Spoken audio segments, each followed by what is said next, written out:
Hello mga karyos! For today's video nga pala ay magluluto tayo ng ginataan na gabi. Pagluluto ko nga kasi ng ginataan na gabi ang aking asawa. At ayan nga, base naman sa nakikita nyo ay napakahirap ko nga balatan itong niyog na ito. Mabusisi pala ang pagluluto ng ginataan. Di ko nga alam kung kailan ako matatapos dito, maybe after 100 years nga. Kasi nga, napakakulat na nga. Napakatalim pa ng itak na gamit ko. Ang pagbabalat nga ng niyog ay parang magbabalat ka lang ng suha. At ayan nga, konting kembot-kembot na lang at ayan, malapit na. So ayun, after 100 years, makukuha na natin ang gagadgarin natin. Ayan nga, inuna ko na muna na magsaing ng kanin dahil wala pa pala kaming kanin. Habang ako ay magsasaing, ang gagawin ko naman dyan ay maggagadgad ng niyog. So ayan nga, pati ba naman sa pagkuskusan ng kaldero ay patagalan pa. May tip kasi guys. Yan nga, talagang kinukuskus ko nga yan kasi alam ko nga na pag di ko natanggal yan ay siguradong lalanggamin na naman yung kanin namin pagdating ng umaga. At yan nga guys, magsasaing na nga ako dyan at dalawang baso lang yung isasaing ko. Dalawang baso lang kasi dalawa lang naman kami ng asawa ko plus yung anak ko, ayan. Kung nasaan ako, nandiyan naman siya. Yayakap-yakap pa kasi naglalambing kapag may gusto. Hindi ko nga siya pinapansin dyan kasi nga kailangan ko munang tapusin yung pagsasaing ko. Kasi nga magbabalat pa ako ng gabi pagkatapos kong magsaing. Oops, patalastas muna. Yun nga, pagkatapos ko nagsaing ay nag-igib nga ako ng tubig dahil nga malalim na yung balon namin. So ayun nga, bomba ka lang dyan ng bomba, mapupuno din yan, ganyan talaga ang buhay. Kung yung ibang content creator ay faucet ang gamit, kami naman dito, uso dito bombahan, hindi uso dito ang faucet. Makakapagpa-faucet din siguro tayo kapag na-monetize tayo ni Lolo Metaphor. Basta lagi ang time gumawa ng content, na kahit ano pa yan, basta may content. Yan, malapit na ang kanin, malapit na. Hiniwa-hiwa ko nga yung sibuyas dito habang nililinay ko na yung inapoy namin. At ayan nga, nakikita nyo naman yung karne dyan at gabi. Yan nga pa yung pagsasamahin ko mamaya sa lulutuin ko na ginataan.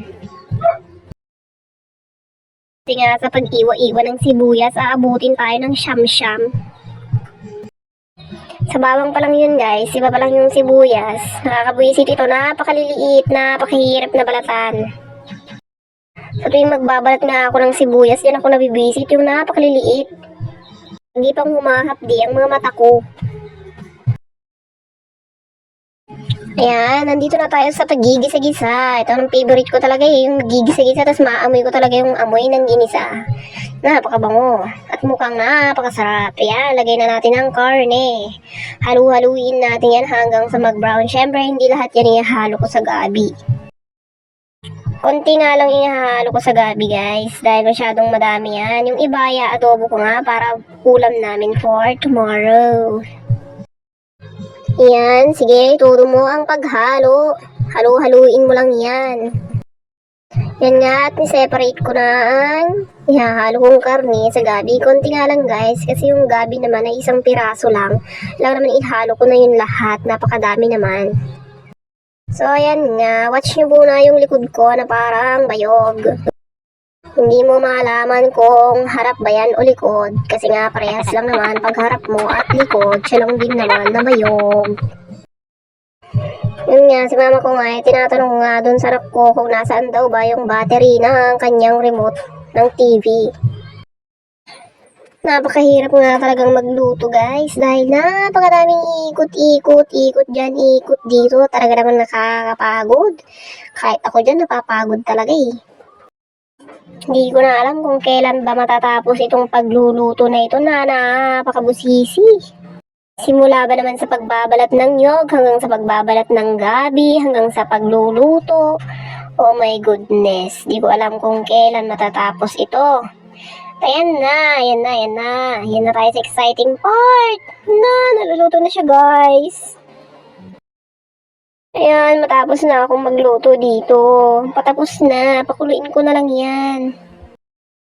Ayan nga, nagpapalambing nga yung anak ko. Nagugutom na daw siya at gusto na daw tikman yung luto ko na ginataan.